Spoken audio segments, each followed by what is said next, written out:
안녕하십니까. 수업 시작해도 되겠습니까? 예, 오늘 금요일입니다. 금요일. 즐거운 금요일이죠. 근데 우리는 불금이 아닙니다.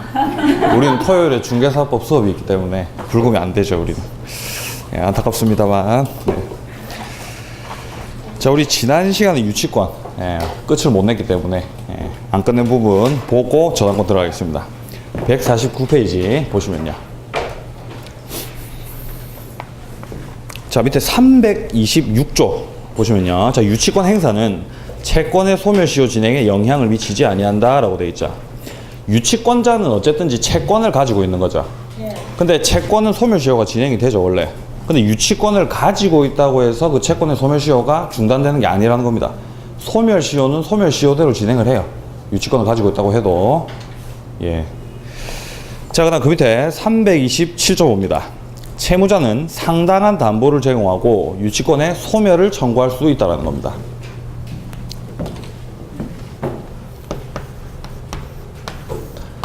자, 만약에 을이 유치권자입니다. 을이 유치권자인데 지금 이제 갑이 거주해야 할 이 주택을 만약에 유치하고 있어요. 갑이 이제 살 곳이 없는 거죠. 네? 그래서 갑이 을한테 상당한 담보, 다른 담보물, 이에 상응하는 다른 담보물을 제공하고 여기서 좀 나가달라라고 청구를 할 수가 있다고요. 예, 담보물을 제공을 하고. 근데 을이 이제 거절하면 그만이죠. 예, 넘기겠습니다. 자, 케이스 보겠습니다. 담보 제공에 의한 유치권 소멸 청구에 있어 담보의 상당성 판단 기준 및 그 소멸 청구권자는 라고 되어 있습니다. 뭐 이 케이스는 그렇게 크게 중요한 부분은 아닙니다. 위에서 세 번째 줄 보시면요. 유치물의 가격이 채권액에 비해서 과다한 경우에는, 그러니까 유치물이 너무 비싸다는 거예요. 채권은 얼마 안 되는데. 자, 이런 경우에는 채권액 상당의 가치가 있는 담보를 제공하면 족하다 할 것이다 라고 되어 있습니다. 예. 이 취지 자체도 얼마든지 이 채무자가 담보물을 제공해가지고 유치권자한테 네가 좀 이렇게 좀 나가주라 할 수 있는 거지만 거절하면 역시 그만이죠. 거절하면 그만입니다. 청구는 할 수 있다는 거예요, 다만. 예. 자, 그리고 그 밑에 328조 봅니다. 점유 상실과 유치권 소멸입니다. 유치권은 점유의 상실로 인해서 소멸한다는 거죠. 점유가 유치권의 성립 요건이자 존속 요건이라고 그랬었죠. 예. 점유하고 있어야 돼요, 계속. 자, 그리고 이제 드디어 대망의 이제 저당권으로 들어가 보도록 하겠습니다. 저당권. 예, 돈을 줘야 해결됩니다. 우리 학원 옆에 그 부지 지금 유치권 행사하고 있지 않습니까? 예, 그게 지금 몇 년 정도, 한 5년은 넘은 것 같은데요, 제 기억에. 계속 유치하고 있죠, 지금. 예, 예, 언제까지 유치할지 모르겠습니다, 저는.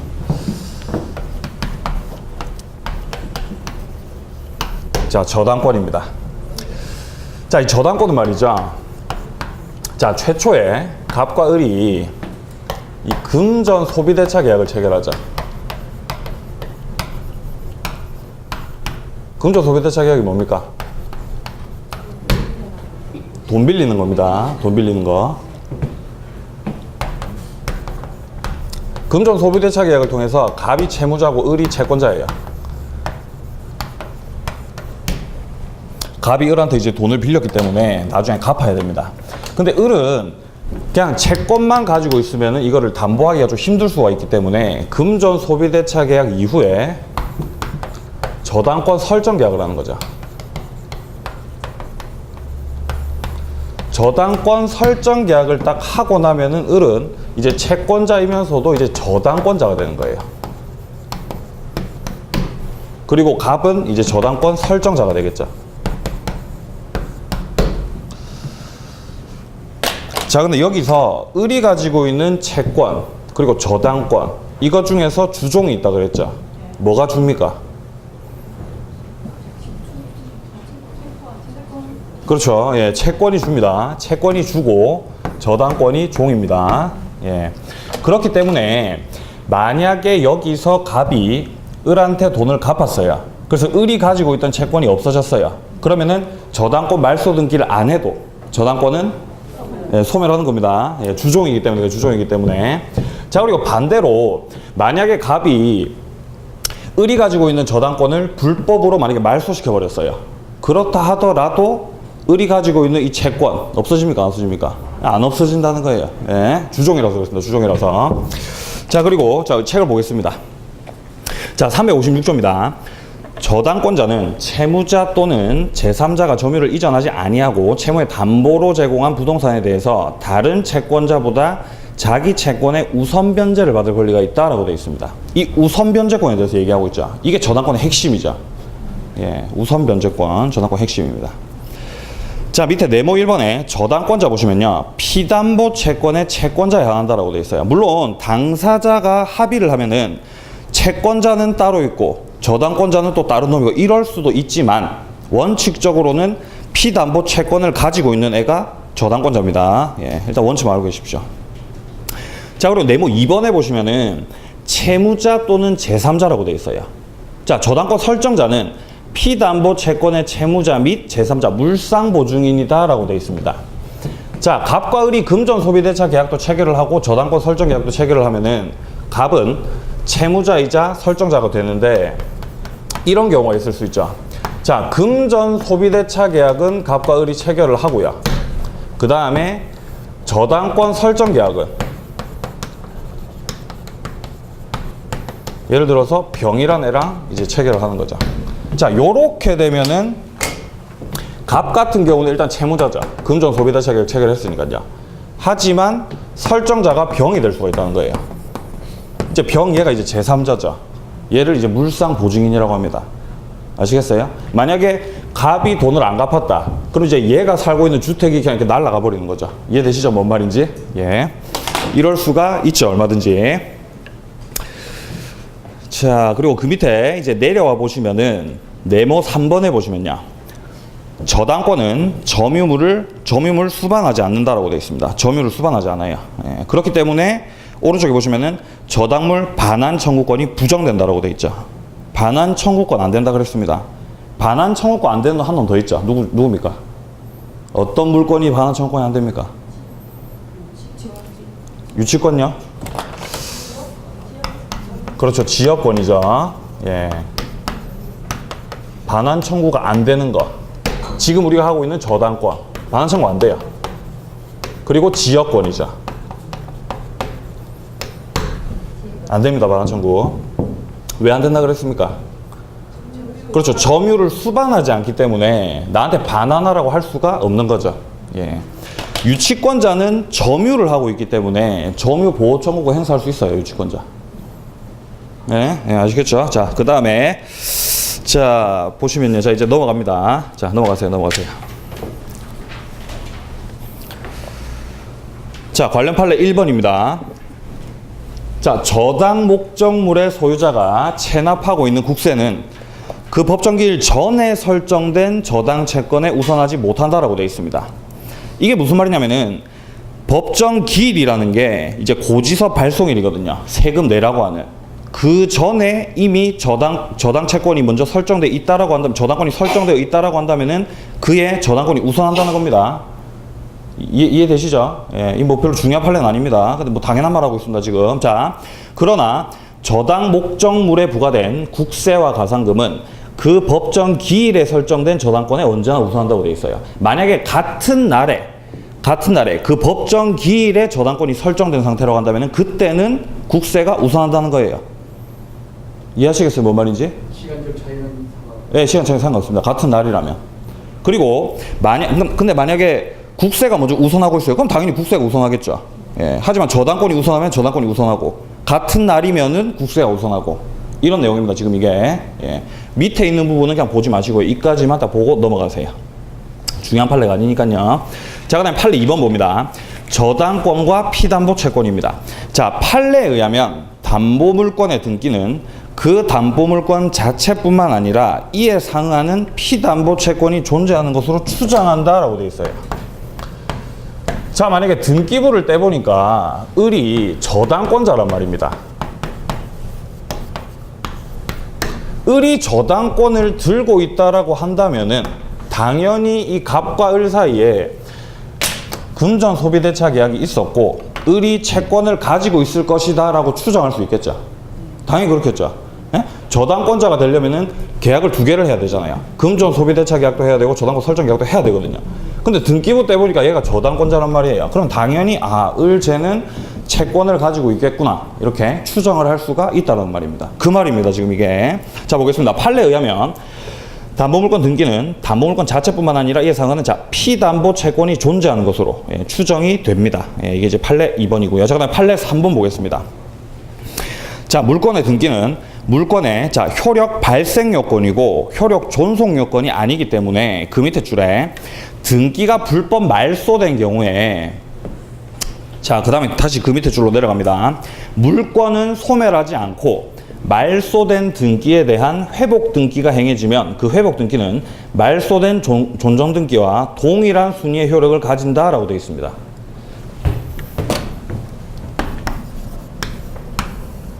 자, 을이 저당권자예요. 저당권자입니다. 자, 그리고 만약에 후순위 저당권자가 또 있었어요. 자, 이런 상태입니다. 자, 이런 상태에서 만약에 갑이 불법으로 을의 저당권을 말소시켜 버렸어요. 그렇다 하더라도 을이 가지고 있는 저당권이 소멸한다 안 한다? 안 한다는 겁니다. 채권을 여전히 가지고 있으니까요. 그래서 이제 을이 열받아가지고 네가 감히 말소를 시켜. 자, 이제 회복하는 거죠. 회복 등기. 이렇게 회복 등기를 하게 되면은 을이 일단 말소가 되면은 병계는 이제 기분이 좋죠. 지가 이제 올라가니까. 기분 좋은 줄 알았지만 이렇게 회복 등기를 하게 되면은 그 순위도 그대로 이제 유지가 된다는 거예요. 을이 가지고 있던 저당권도. 이해되시죠? 예, 그 말입니다. 자, 그다음 밑에 케이스와 판례 보겠습니다. 자, 부동산 위에 설정된 저당권의 전후에 가압류가 있는 경우 경락대금의 배당 방법입니다. 예, 어제 이것 때문에 고생 좀 했습니다. 제가 보겠습니다. 자, 부동산 경매에 있어서 저당권 또는 담보가등기 설정 전후로 가압류 등기가 있는 경우 경락대금의 배당 방법입니다. 저당권 전후에 가압류가 있다는 거예요. 그림을 한번 그려보겠습니다. 이게 어떤 상황인지. 자, 갑이라고 하는 이제 채무자가 있는데 을이 예를 들어서 이제 가압류 권리자입니다. 먼저 가압류를 했어요, 얘가. 근데 그 이후에 이제 저당권자가 있는 거죠. 그리고 그 이후에 또 가압류가 있는 거예요. 자, 지금 이 상황을 보시면은 저당권 전후로 지금 가압류가 있다는 겁니다. 이제 표현 이해되시죠? 예. 이런 상황이라고 한다면은 이거를 배당받을 때 어떻게 배당을 받냐 이 말입니다, 지금. 배당을 받을 때는 원칙적으로 평등 배당이 원칙이에요. 이 가압류와 저당권에 있어서는. 가압류랑 저당권에 있어서만 그렇습니다. 다른 만약에 뭐 저당권 이런 상황이면 당연히 순위에 따라서 받아가는 건데 가압류 권리자가 이렇게 위에 있을 때는 평등 배당을 받게 돼요. 아시겠습니까? 저당권이 위에 있으면 저당권만 지가 다 받아갑니다. 남는 게 있으면 그 밑에 애들이 받아가고요. 예. 자, 지금 오른쪽에 153페이지 하단 부분에 보시면은 지금 막 얘가 나와 있죠. 자, 중간 정도에 보시면 예컨대 보이십니까? 예컨대? 괄호 안에 1992 3월 27일 선고 어쩌고저쩌고 한 다음에 오른쪽에 예컨대 보이시죠? 자, 보시면 이제 예컨대. 자, 경매 대상이 부동산에 갑이 1순위로 1,000만 원에 대한 가압류를 하였고 을이 2순위로 2천만 원에 대한 저당권 설정하였으며 병이 3순위로 1,000만 원에 대한 가압류를 하였다. 이렇게 돼 있죠. 지금 얘가 나와 있어요. 이 얘를 그대로 지금 제가 설명할게요. 지금 갑을 병순이기 때문에 채무자를 A로 하고 바꾸기가 지금 헷갈릴 수 있으니까. 자, 가압류 권리자 갑, 을, 병 이런 상황인 거죠, 지금. 자, 이런 상황인데 지금 갑이 받아야 될 돈이 지금 1,000만 원이죠. 예, 갑이 1,000만 원에 대한 가압류를 하였고요. 자, 그 다음에 을이 얼마입니까? 2천만 원. 예. 그 다음에 병도 아마 1,000만 원일 거예요. 자, 이런 상황에서 자, 배당할 금액이 3천만 원이라면 이렇게 돼 있죠. 예, 매각 대금이 3천만 원이 나왔어요. 그러면 이 3천만 원을 가지고 얘네들이 이제 나눠 먹어야 되는데 어떻게 나눠 먹느냐? 일단 지금 총 받아야 될 게 4천이죠. 4천이기 때문에 이 3천에 대한 이 비율을 갖다가 먼저 따져봐야 된다는 겁니다. 그러면은 3천 나누기 4를 하는 거예요. 그럼 얼마입니까? 750입니까? 암산 안 됩니까? 750 맞죠? 예, 저도 암산 안 돼요. 예, 저 외워왔어요. 자, 어쨌든 750입니다. 예, 그렇기 때문에 지금 현재 먼저 평등 배당을 통해서 받아갈 수 있는 게 일단 갑 같은 경우는 당연히 750이죠. 1000만 원이니까. 그리고 병도 750입니다. 자, 그런데 을 같은 경우는 지금 2000짜리니까 750 더하기 750에서 1500이 됐죠. 예, 일단은 이렇게 평등 배당을 받게 되는 건데, 이런 상황에서 저당권자 을이 지금 현재 갑한테는 우선 변제권을 주장을 할 수가 없어요. 왜냐면 갑이 지금 앞서고 있거든요. 그래서 갑 같은 경우는 지금 내가 250을 못 받았지만 그냥 750 받고 갑은 이제 나가야 돼요. 좀 부족하니까. 자, 그런데 밑에 있는 병에 대해서는 을이 우선 변제권을 주장을 할 수가 있거든요. 이해되세요? 물권자, 얘는 물권이고 게다가 순위까지 앞서니까요. 그래서 이제 병이 받아가야 될 750, 요거에 대해서 이제 내가 지금 500이 부족하니까 네가 500을 내놔라는 거예요. 그래서 을은 여기에 500을 더해서 이제 2000을 받고 이제 을은 나가는 겁니다. 그럼 얘 같은 경우는 이제 250밖에 못 받는 거죠. 이해되세요? 예, 책을 한번 보겠습니다. 자, 답 부분에 보시면요. 자, 왼쪽에 152페이지 하단부 답 부분 보세요. 자, 저당권자는 첫째 줄입니다. 저당권자는 그 밑에 줄에 보시면은 우선 변제를 받을 권리가 있다라고 되어 있습니다. 자, 그리고 그 줄 오른쪽으로 가보시면은 담보 가등기를 경료된 부동산 경매 등 어쩌고저쩌고 나와 있고요. 그 밑에 줄에 또 우선 변제를 받을 권리가 있다라고 되어 있어요. 여기서 지금 담보 가등기라고 하는 약간 좀 생소한 표현이 나오는데, 이건 우리가 나중에 특별법 들어가 가지고 정리를 하게 됩니다. 이 담보 가등기라고 하는 게 있거든요. 예, 요건 이제 특별법에서 합니다. 이 담보 가등기도 경매에 들어가게 되면은 배당을 받을 때 저당권자랑 그냥 동일하게 생각을 하시면 돼요. 얘도 이제 순위 다툼을 합니다. 예, 지금은 일단 이런 게 있다라는 것만 알고 일단 넘어가세요. 예, 나중에 할 거니까. 자, 그 다음에 그 밑에 이 경우 그 순위에 관해서는 그 담보 가등기 권리를 저당권으로 보고 그 담보 가등기가 경료된 때 그 저당권의 설정 등기가 행해진 것으로 본다라고 돼 있죠. 예, 담보 가등기도 경매가 들어가게 되면은 순위 다툼을 한다 이 말입니다. 자, 그리고 오른쪽 페이지에 위에서 세 번째 줄 보시면은 저당권 등기의 전후에 걸쳐서 가압류 채권이 있는 경우입니다. 예, 방금 그린 거죠. 자, 그 줄에서 하나, 둘, 셋, 넷, 다섯 번째 줄 내려가 보세요. 근저당권자는 보이십니까? 중간 정도에. 예, 근저당권자는 선순위 가압류 채권자에 대해서는 우선 변제권을 주장할 수가 없기 때문에, 자, 지금 성립 순위 자체가 지금 앞서기 때문입니다. 자, 1차로 채권액에 따른 안분비례에 의해서 평등 배당을 받은 다음에 그 다음에 이제 후순위 경매 신청 압류 채권자에 대해서는 우선 변제권이 인정되고, 자, 병에 대해서는 우선 변제권이 인정이 되기 때문에 경매 신청 압류 채권자가 받을 배당액으로부터 자기의 채권액을 만족시킬 때까지, 지금 500만 원 뺏어갔죠, 지금. 자, 자기의 채권액을 만족시킬 때까지 이를 다 흡수해가지고 배당받을 수 있다. 이 표현 이해되시죠? 예, 좋습니다. 자, 그래서 이제 그 밑에 예를 막 짜라락 적어놨는데, 자, 보시면요.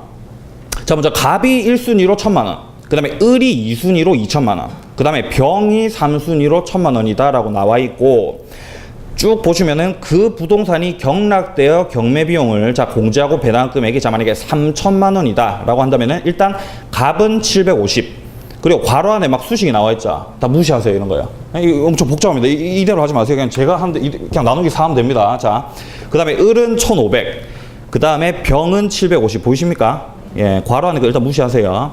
자, 이렇게 각 배당받아야 할 것인데, 을은 병에게 우선하는 자인데 그 채권액 전부를 배당받지 못하므로 그 채권액 2천만 원과 위 배당액 1,500만 원 차액 500만 원을 병의 배당액으로부터 흡수해서 만족을 얻게 됩니다. 라고 되어 있죠. 이해되시죠? 뭔 말인지. 예. 따라서 이제 갑은 750만 받고 나가야 되고, 을은 2천만 원 다 받을 수 있는 상황이고, 병은 이제 망한 거죠. 이제 250만 받고 나가야 됩니다. 이해되시죠? 예. 민법에 계산 문제가 딱 한 문제가 출제가 돼요. 그게 바로 이런 문제입니다. 이 공동저당 파트에서 배당액을 과연 누가 얼마씩 받아갈 것인지를 계산을 해야 되거든요. 근데 포기해도 돼요. 모르겠으면요. 예, 모르겠으면 포기해도 됩니다. 예. 근데 알고 포기하는 거랑 모르고 포기하는 건 다르죠. 우리가 시험을 칠 때 문제를 막 풀다가 이게 막 계산이 복잡할 것 같아가지고 일단 패스를 하죠. 근데 그걸 알고 패스하게 되면은 내가 이거를 금방 풀고 너를 다시 풀러 올 거야. 이렇게 마음 먹고 이렇게 넘어가는 거랑 내가 모르기 때문에 이렇게 도망치듯이 이렇게 넘어가는 건데 이게 마음 자체가 다르기 때문에 알고는 계셔야 됩니다. 예, 하지만 시간이 부족하다 싶으면은 예, 넘어가야 됩니다. 자, 이렇게 정리를 했고, 자, 그 다음에 그 밑에 357조, 자, 근저당 나와 있죠. 근저당. 예, 근저. 지금 이 책이 저당권 나오기 전에 근저당부터 먼저 이렇게.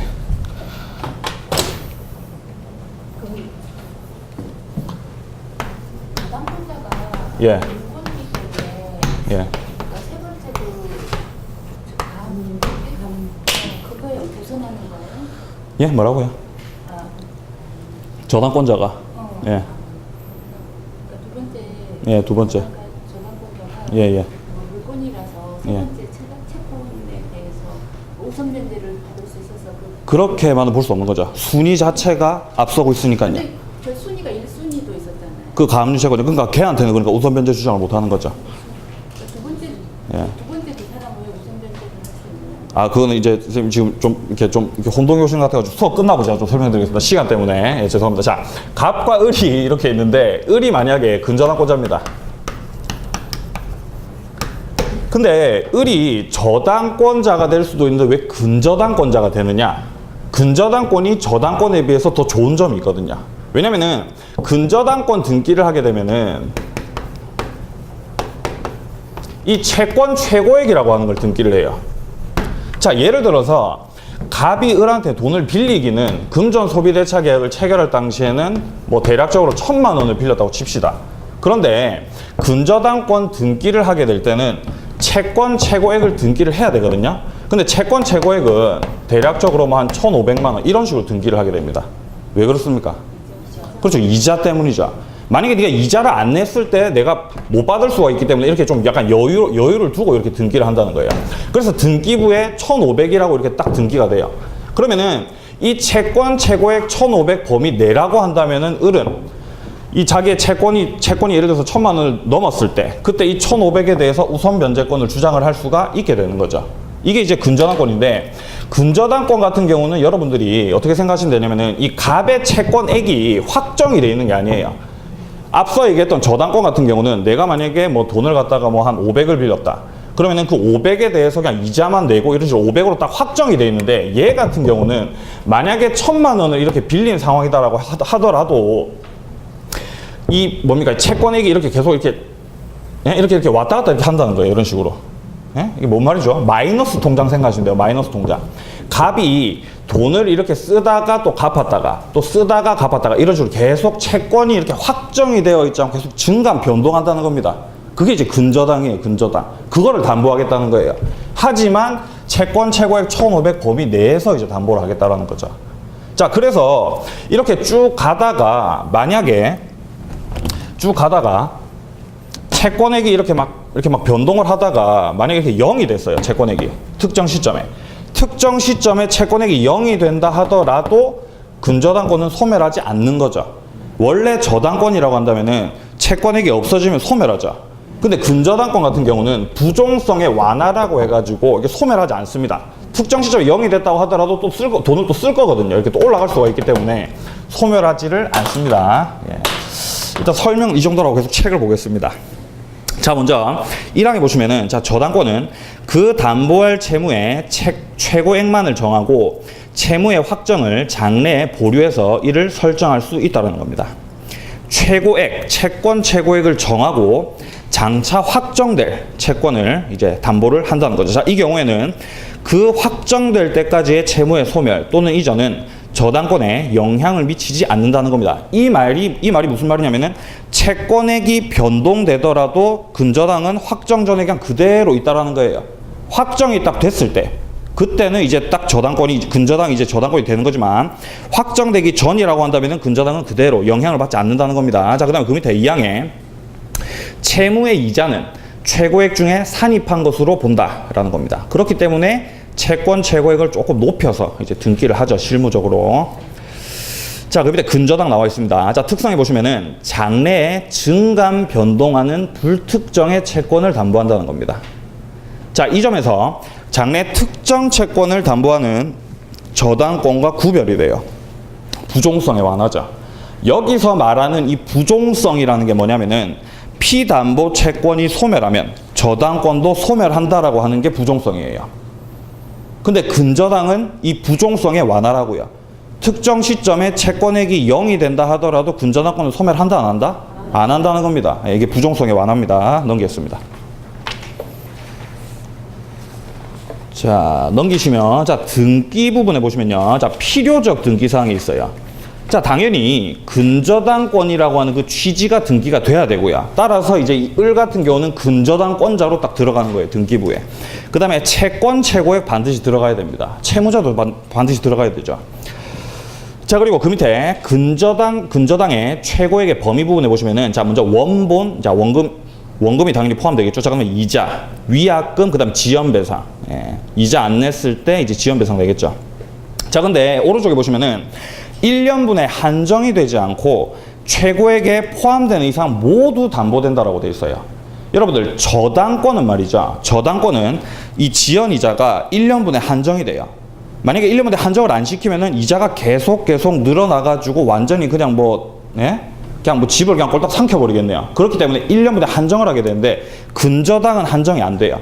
왜냐하면은 채권 최고액을 갖다가 등기를 하기 때문에 이 범위 내라고 한다면은 1년분을 넘어도 된다는 겁니다. 이해되시죠? 뭔 말인지? 예.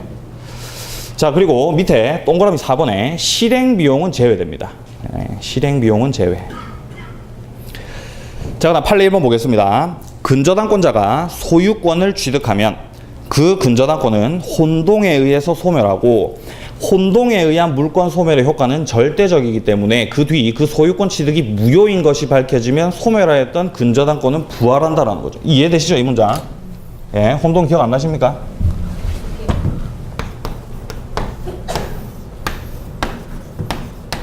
자, 을이 근저당권자입니다.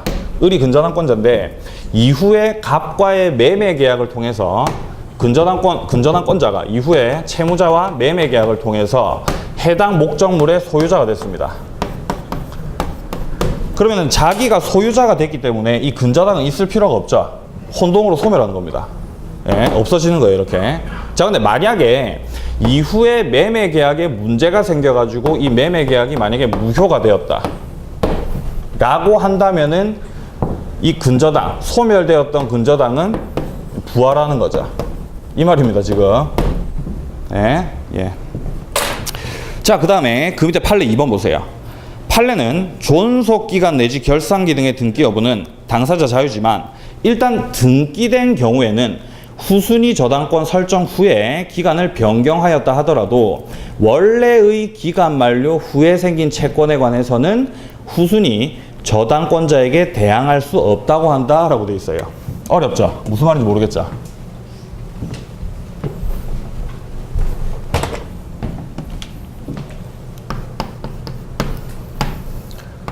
자, 을이 근저당권자입니다.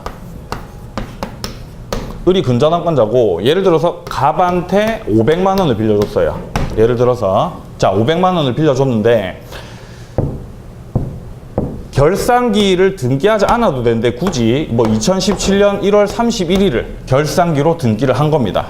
여기서 말하는 이 결산기라는 게 뭐냐면은 이때 네가 원금을 갚아라 이 말이에요. 돈 갚아야 될 날짜입니다. 이 결산기라는 게.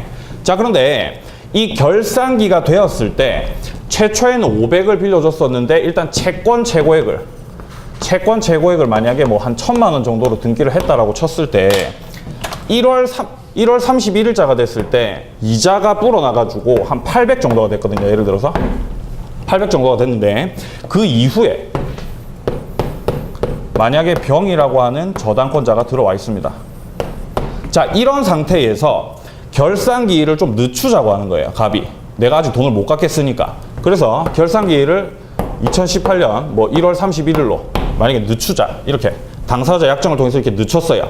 근데 이렇게 늦추다 보니까 이제 이 채권액이 800에서 예컨대 뭐 900으로 불어났다고 칩시다. 그러면은 이후에 이제 배당을 받을 때 을 같은 경우는 이 800에 대해서는 당연히 병에 대해서 우선 변제권을 주장을 할 수가 있습니다. 하지만 이 900, 즉 다시 말해서 이 100만 원에 대해서는 병에 대해서 우선 변제권을 주장할 수가 없게 되는 거죠. 왜냐면 그 전에 병이 들어와 있으니까요.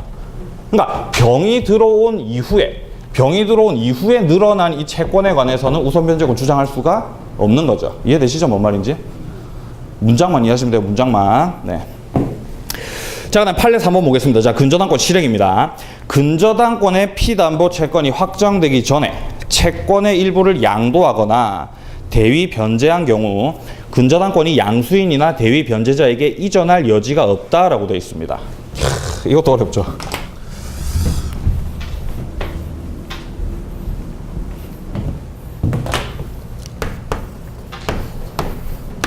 자, 을이 근저당권자입니다. 자, 을이 근저당권자인데 채권 최고액을 만약에 뭐 1,000만 원이라고 등기를 딱 해놨습니다. 지금 현재 상황에서. 자, 등기를 해놨는데 이후에 이 근저당권자가 채권을 양도하는데 채권을 양도하기는 양도하는데 채권의 일부만 양도한다고요. 일부. 예를 들어서 이 병이라는 애한테 채권을 양도를 하는데 자, 네가 100만 원에 대한 채권만 내가 니한테 넘길게. 이렇게 채권의 일부를 만약에 양도를 했다고 칩시다. 자, 그렇다라고 한다면은 근저당권자가 을구에 만약에 1순위로 들어가 있는 상태였다고 한다면은 이 병 같은 경우는 1-1 해가지고 이제 들어가는 거거든요. 병이. 이렇게 들어가는 거거든요. 자, 그렇기 때문에 채권 일부를 갖다가 양도했다고 해서 근저당권자가 바뀌는 겁니까? 병으로? 그게 아니겠죠. 을이 가지고 있는 근저당, 채권 최고액 1,000만 원은 그냥 그대로 있는 겁니다. 그리고 이 뭡니까? 채권을 양도했기 때문에 나중에 뭐 병한테 100만 원 주던 말던 그거는 뭐 지네 알아서 할 일인 것이지 이 갑 같은 경우는 그냥 을한테 돈 갚으면 될 일이에요. 그러니까 이 1,000만 원 그냥 그대로 있다 이 말입니다. 이해되시죠? 예, 좋습니다. 자, 그 다음에 이제 대위 변제 나오고 있어요. 대위 변제.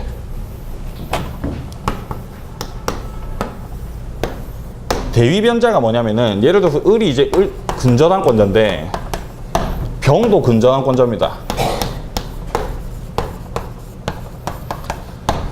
예를 들어서 을이 가지고 있는 채권액이 한 5천만 원쯤 된다고 치고요. 그 다음에 병이 가지고 있는 채권이 한 1,000만 원쯤 된다고 칩시다.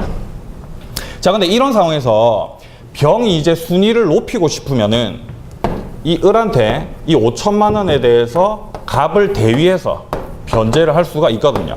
이게 대위 변제예요. 이렇게 대위 변제를 하게 되면은 당연히 뭡니까? 이 5천만 원을 병이 대신 갚아줬으니까 이제 병이 이제 1순위로 올라서겠죠. 예, 근데 그렇다 하더라도 병이 을한테 돈을 이렇게 5천만 원을 갚았다 하더라도 을이 가지고 있는 이 근저당권 채권 최고의 5천만 원짜리 요거 있죠. 요거는 그대로 있다는 뜻입니다. 당사자가 바뀌지 않고. 왜 그렇습니까? 아직 확정이 안 됐거든요. 아직 확정이 안 됐으니까요. 이해 안 되세요? 뭔 말인지? 당사자 합의를 통해서 뭐 말소시키고 이런 건 할 수 있을지라도 대위 변제를 했다라는 그 사실만으로는 당사자가 근저당권자 을이 병으로 뭐 바뀐다거나 이러진 않는다는 거예요. 을이 가지고 있던 이 근저당이 그대로 있다는 겁니다. 확정되기 전이니까요. 채권이. 확정은 그럼 언제 됩니까? 경매 신청을 해야 확정이 돼요. 예, 그 이후에 계속 나옵니다. 자, 어쨌든 간에 이 결론만 딱 기억하고 계세요. 채권 일부를 양도하거나 대위 변제를 했다 하더라도 이게 근저당권이 이렇게 넘어가는 게 아니라고 하는 거. 근저당권은 그대로 있다라고 하는 거. 예, 이 결론을 딱 기억하십시오. 자, 그 다음 이제 오른쪽 페이지에 보시면 판례 4번이 나와 있습니다.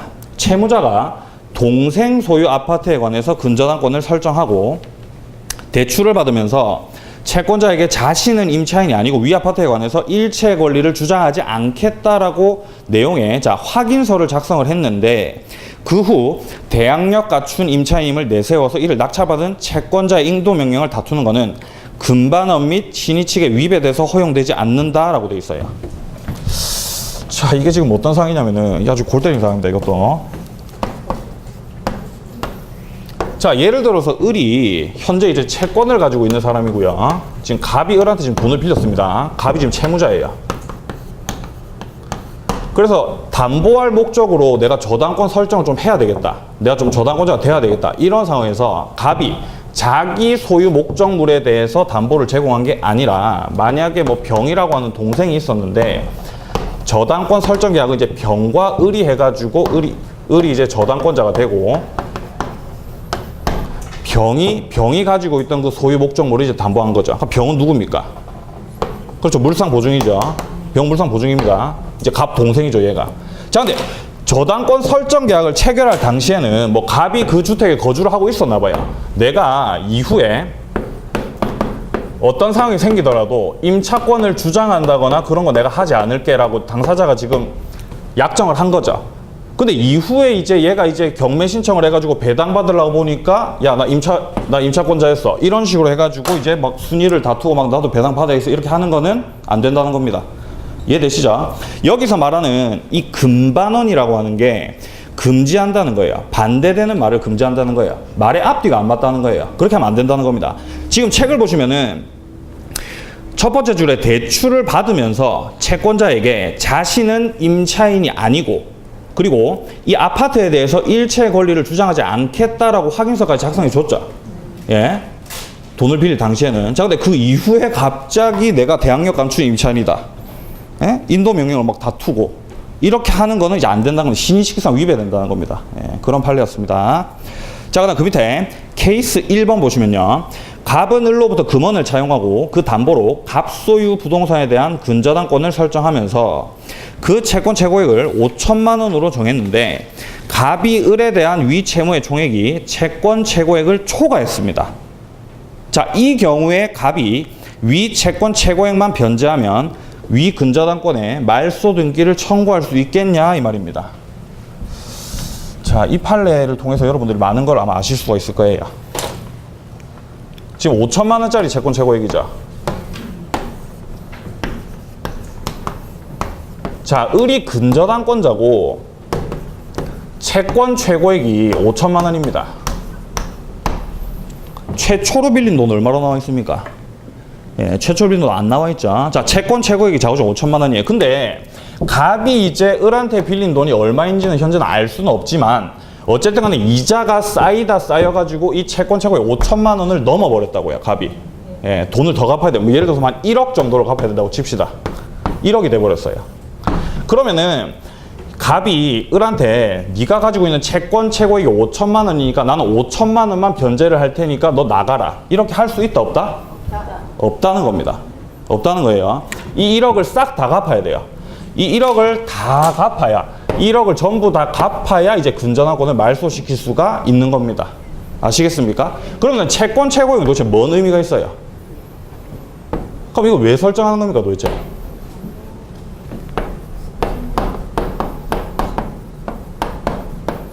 우선 변제를 받기 위해서죠. 자, 만약에 지금 이 사례에서는 근저당권자 한 놈밖에 없는데 만약에 후순위 뭐 저당권자가 있다고 칩시다.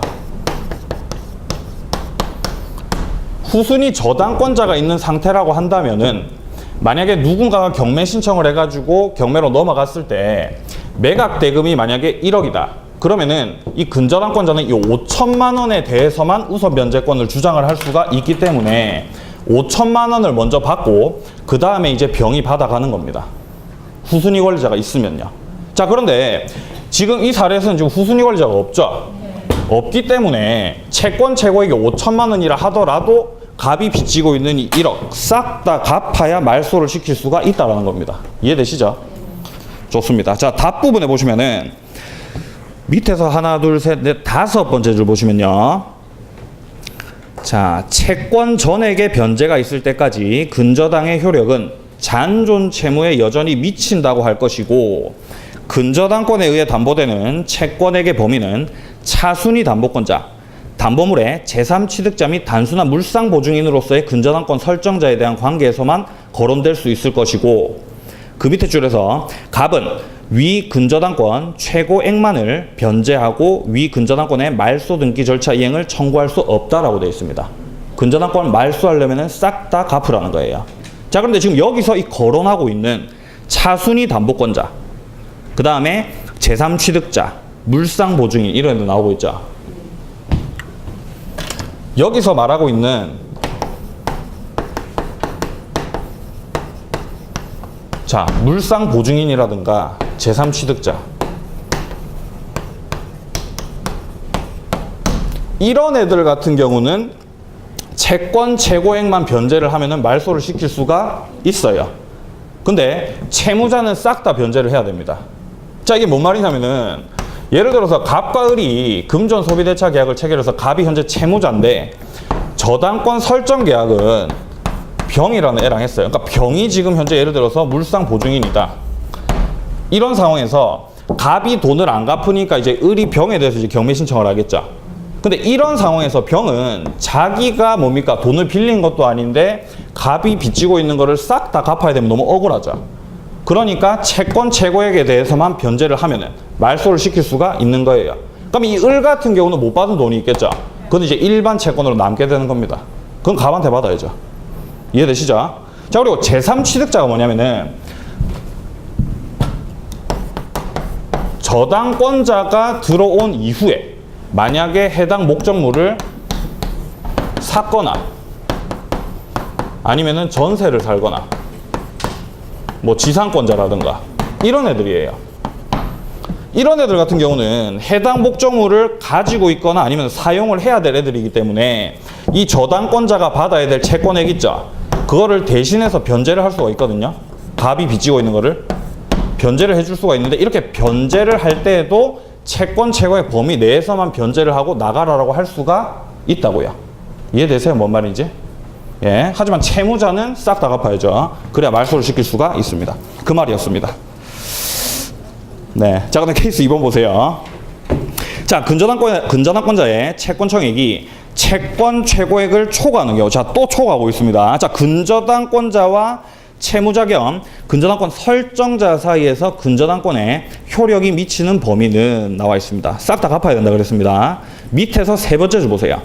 적어도 근저당권자와 채무자 겸 근저당권 설정자와의 관계에 있어서는 위 채권 전액의 변제가 있을 때까지 근저당권의 효력은 채권 최고액과는 관계없이 잔존 채무에 여전히 미친다는 겁니다. 이해되시죠? 싹 다 갚아야 말소시킬 수가 있다 이 말입니다. 하지만 물상보증인이라든가 제3취득자 이런 애들은 채권 최고액만 변제하고 나가라고 할 수가 있다고 했습니다. 좋습니다. 자, 그 다음에 케이스 3번 보겠습니다. 근저당권의 피담보 채무가 확정되기 전에는 채무의 범위나 채무자의 변경이 가능한지. 자, 또한 근저당권의 채무의 범위나 채무자가 변경된 경우 변경 전의 범위에 속하는 채권이나 채무자에 대한 채권은 그 근저당권의 피담보 채무에서 제외되는지. 말이 어렵죠? 예. 말이 좀 어렵습니다. 자, 그림을 좀 그리겠습니다.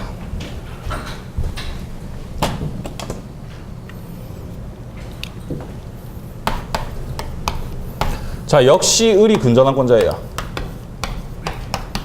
을이 근저당권자입니다. 자, 을이 근저당권자인데 현재 채권 최고액이 1,000만 원입니다. 자, 이런 상황에서 만약에 이제 갑이 자기의 토지에 대해서 근저당권을 설정한 상황이라고 한다라면은 이후에 갑이 이 주택을 팔 수도 있겠죠. 예, 팔 수도 있거든요. 근데 대신 팔긴 파는데 이 병이 갑이 가지고 있던 이 채무를 인수한다는 거예요. 내가 채무를 받아가겠다는 거예요. 이렇게 해도 된다 안 된다? 된다고요. 얼마든지 돼요. 자, 되는데 채무를 인수하기는 인수하는데 원래는 채권 최고액이 1,000만 원이었죠. 근데 이제 병이 야 그럼 그럴 바에서 차라리 니랑 내랑 다시 근저당권 설정 계약 다시 체결을 해가지고 내가 채권 최고액을 한 1,500만 원 정도로 높이고 내가 돈을 좀 더 빌렸으면 좋겠다라고 병이 하는 거예요. 그래서 이제 다시 계약을 체결을 했어요. 그러면 이제 이렇게 된다라고 한다면은 이후에 이제 병이 이제 채무자가 되고 근저당권 설정자가 되기 때문에 을은 이제 병한테 돈을 받아야 되는 것이지 이 1,500만 원 한도 내에서 이제 이 계약에 의해서 이제 병이 이제 받는 거죠. 병한테 받는 거죠, 을이. 자, 근데 갑한테는 이제 더 이상 받을 수가 이제 없게 되겠죠. 네, 뭐 당연한 말입니다. 근데 하지만 말을 엄청 어렵게 해놨습니다. 자, 답 부분에 보시면은 위에서 네 번째 줄 보시면요. 피담보 채무가 확정되기 이전이라면 채무의 범위나 또는 채무자를 변경할 수 있는 것이고, 자, 변경할 수 있습니다. 자, 그런데 채무의 범위나 채무자가 변경된 경우에는 당연히 변경 후의 범위에 속하는 채권이나 채무자에 대한 채권만이 당의 근저당권에 의해서 담보되고, 이 말 이해되시죠?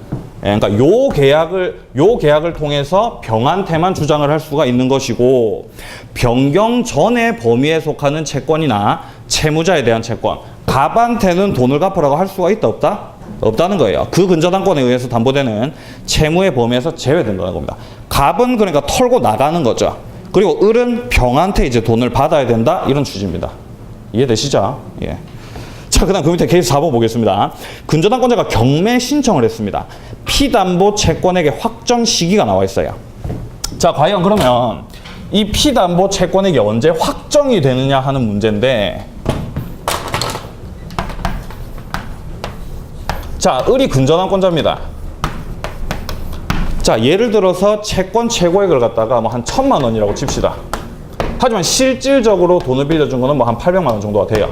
자, 근데 이런 상황에서 돈을 800을 먼저 빌려줬는데 이후에 이제 갑이 이제 돈을 안 갚아가지고 채권 최고액이 점점 올라가고 있어요. 점점 1,000만 원에 지금 근접해서 올라가고 있습니다. 자, 근데 그런 상황에서 채권이 딱 확정되는 시기가 언제냐면은 을이 갑한테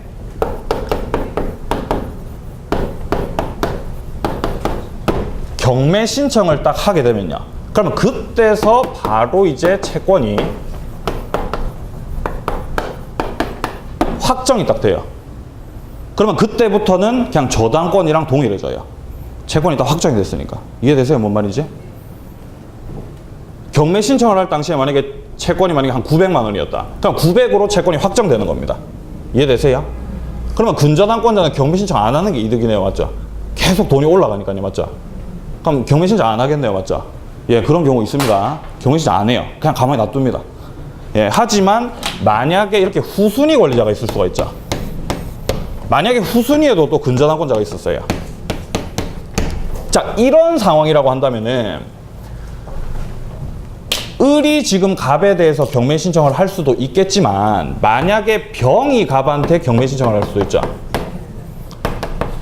근데 다른 애가 경매 신청을 이렇게 했다라고 하더라도 어쨌든 경매는 이제 진행이 되거든요. 그러면은 병이 가지고 있던 채권이 확정되는 거는 경매 신청 시에 이 병의 채권이 이제 확정이 돼요. 하지만 을 같은 경우는 병이 경매 신청을 했다고 해서 얘가 확정되면 얘가 좀 억울할 수가 있죠. 그렇기 때문에 조금 늦춰줍니다. 그럴 때 이제 을은 언제 확정이 되냐면은 경매 신청을 해가지고 이제 경락인이 나오겠죠. 이 경락인이 매각대금을 완납했을 때,